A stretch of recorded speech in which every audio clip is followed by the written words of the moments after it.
Hello.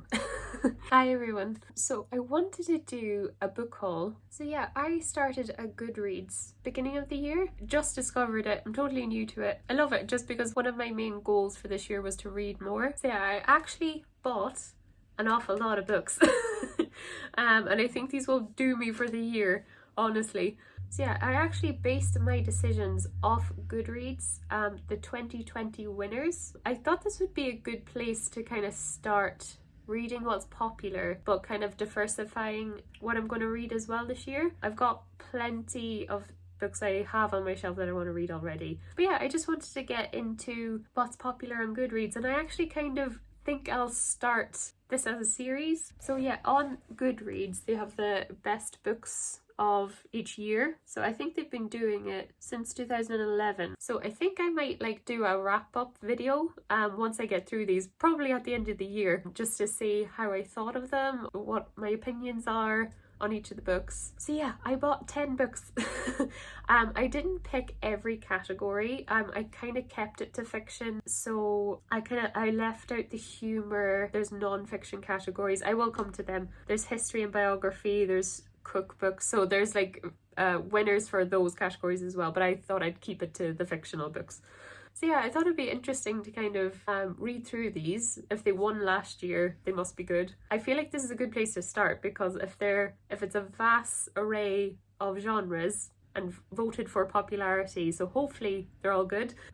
The 2021 winners will probably come out before I finish these, but you know, I thought this would be a fun kind of series. I bought all my books off Amazon, by the way. You can probably find better companies to support, but Book Depository even is owned by Amazon, so I'm not quite sure. Where do people buy their books apart from Amazon? I would like to know. Because it's always, for me, it's Waterstones as well. I love Waterstones. I suppose they're maybe a little bit more expensive than what you can get on Amazon. But yeah, I would like to discover that more and do some more research too.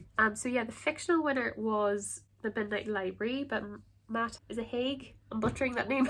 I'm gonna read the blurb. When Nora Seed finds herself in the Midnight Library, she has a chance to make things right. Up until now, her life has been full of misery and regret. She feels she has let everyone down, including herself. But things are about to change. The books at the Midnight Library enable Nora to live if she have done things differently. With help of an old friend, she can now undo every one of her regrets as she tries to work out her perfect life. But things aren't always as she imagined they'd be, and soon her choices place the library and herself in extreme danger. So I think the premise of this book is that there's this library where you can see where your life would have went if you made a certain decision. It sounds interesting. I've heard a lot of people say it was just okay. I've heard a lot of people say it was great. So I'm going to keep that in mind. I'm not expecting this to blow my mind, but I thought this was really cute. They actually have a library stub on the first page. I've heard good things about this author as well, and it's actually a very pretty book. I think it's this lovely, just teal seafoam green. So yeah, that's going to be, I think that's the first one I'm going to try. The next one is mystery and thriller. So the winner of that is The Guest List by Lucy Foley. What I like about this is it's based in Ireland. I know it's based off the windswept Irish coast. Guests gather for the wedding of the year. Each has a secret, each has a motive. So I'm assuming it's a murder mystery.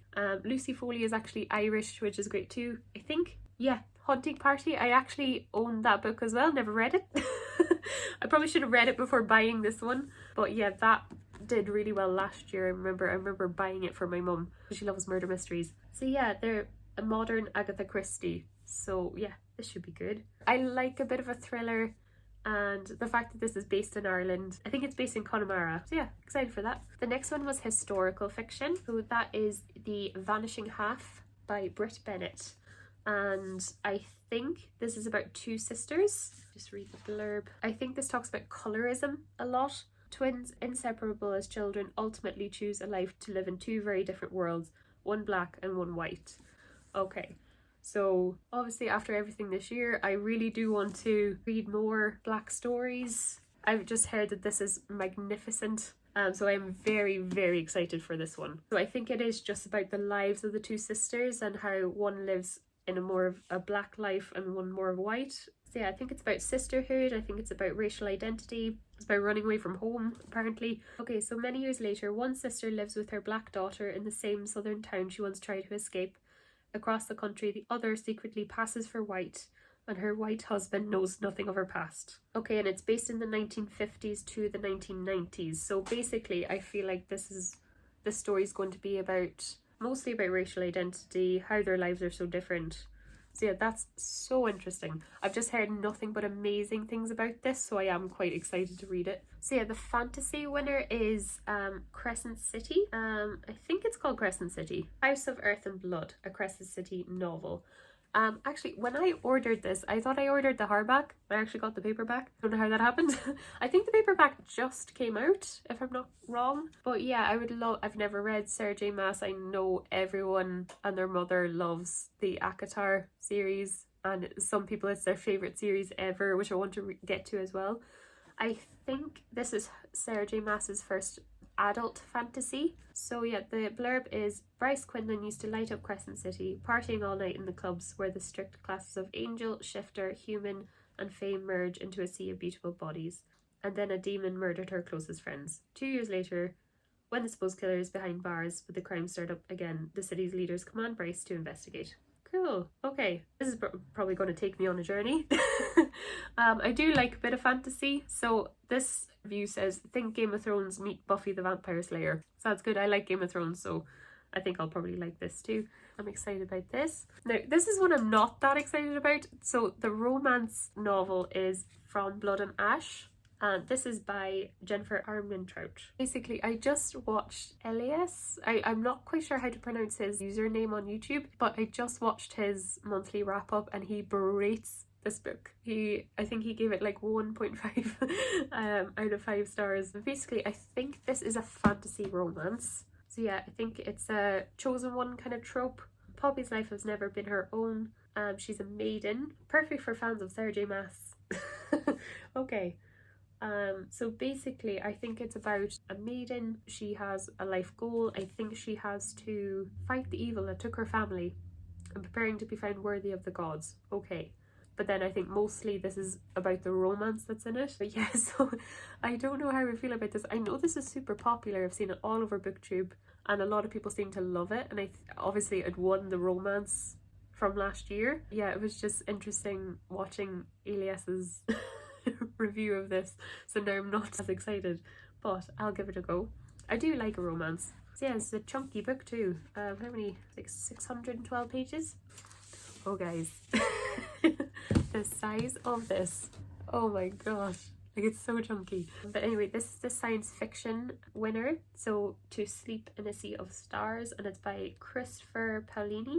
I hope I'm saying that right. But yeah, this is, how many pages? 870. This is chunky. Oh, it's the author of Eragon. Okay, so he wrote the Eragon series. I've never actually read Eragon, but obviously that was super popular. So yeah, it's quite interesting.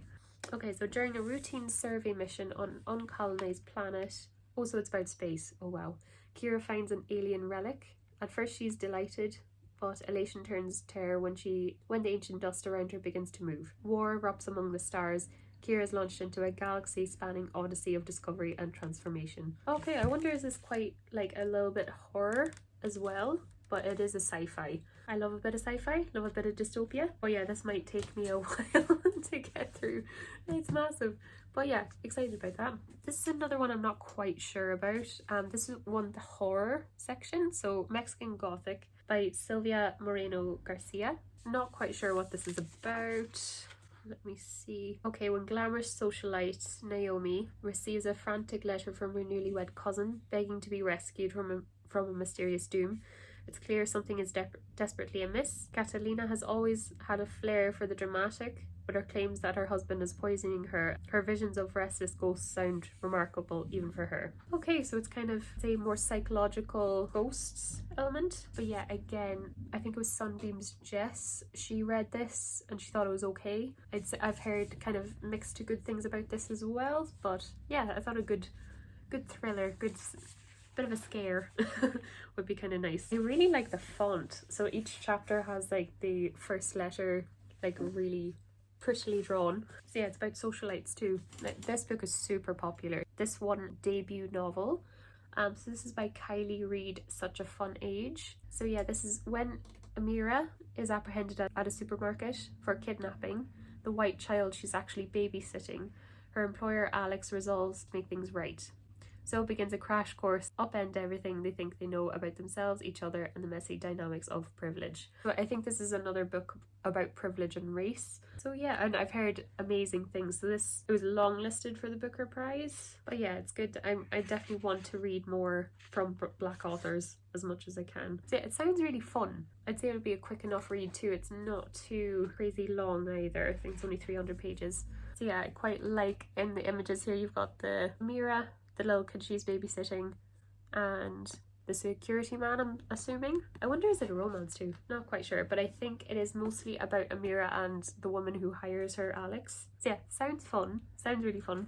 I thought I would get young adult. I do like young adult still, even though I'm past young adult now, but I still like reading young adult. So the next one is Clap When You Land. This is by Elizabeth Acevedo. So this is about two sisters. I think they're catching up when they're on a flight. I think another thing that's interesting about this is that it's written in prose. So it's written like poetry, and I think it's both of the sisters' like streams of consciousness a little bit. So Camino lives for her father's visits to the Dominican Republic, but this year, on the day when his plane is supposed to land, Camino arrives to the airport to see crowds of crying people. In New York City, Yahira is called to the principal's office where her mother is waiting to tell her that her father, her hero, has died in a plane crash. Separated by distance and Pappy's secrets, the two sisters are forced to face a new reality in which their lives are forever altered. Now, Camino and Yahira are both left to grapple with their grief, their newfound love for one another, and what it will take to keep their dreams alive. Okay, so I think it's based on two sisters who have divorced parents. So one is growing up with the father, one's growing up with the mother. So they don't really know each other very well. I've heard mixed things about it too. I've heard it's a little bit hard to follow because it goes between both sisters. But yeah, I'm interested for the prose style. I'm not quite used to that, so I'm excited to read it still. So yeah, the winner of the young adult fantasy, The Queen of Nothing. Now, I actually got all three. So this is a trilogy. So The Queen of Nothing, I think, is the third of the installment. So I was like, okay, I'll get all three. I'll risk it. Usually I like to buy the first book to see if I like the series, to see if I want to continue. Because this is so hyped, I thought it would be safe enough getting all three. So yeah, I have no idea what this is about. No idea. I just see it all over booktube and Bookstagram. I'm gonna open it now. I know like all the veterans watching this will be like, how do you not know about these books? But I don't. I think this has an enemies to lovers trope, if I'm not wrong. I can't get the book out. There we go. Okay, one terrible morning, Jude and her sisters see their parents murdered. The fearsome assassins abducts all three girls to the fairy court, where Jude soon realizes that to survive she needs to be cunning and deceitful as the Fae themselves. But the stairway to power is fraught with shadows and betrayal, and looming over all is the arrogant and charismatic Prince Carden. Okay, so I think this is can sense the romance already. So yeah, it's the Cruel Prince, the Wicked King, and then the Queen of Nothing. I don't want to read any more because I don't want to spoil it for myself.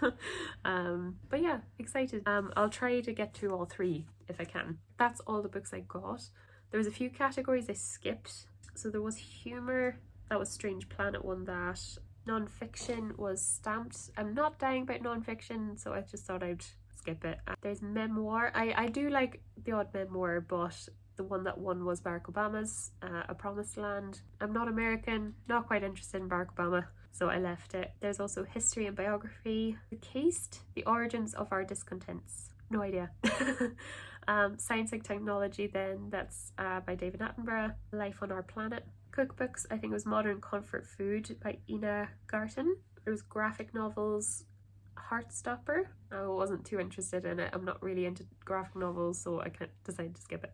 I thought I would skip poetry as well. That was Margaret Atwood's Dearly. Yeah, I also skipped middle grade and picture books because they're for children. I've nothing against reading middle grade. I'm actually reading a series of unfortunate events at the moment. But yeah, this one is The Trials of Apollo. Just didn't sound too interesting. I could be so wrong and I could have really loved it, but yeah, I thought I would keep it to kind of the adult books, young adult books that are fiction, that have a story rather than real life, if that makes sense. And I thought this was quite a feat anyway to try to finish this year. So yeah, I'm really excited to start all these. So yeah, I thought this would be a good way to get into reading this year because all the genres are varied and they all won by popular vote. Thought it'd be a good place to start. So yeah, that's my book haul. I hope you enjoyed, and I will keep you updated on if I like these books or not. Either I will do a wrap-up video, I feel like, when I get all these done in a couple of months' time, and then also as I finish them with my monthly wrap-ups. Okay, I hope you enjoyed, and I'll see you guys in the next video. Bye.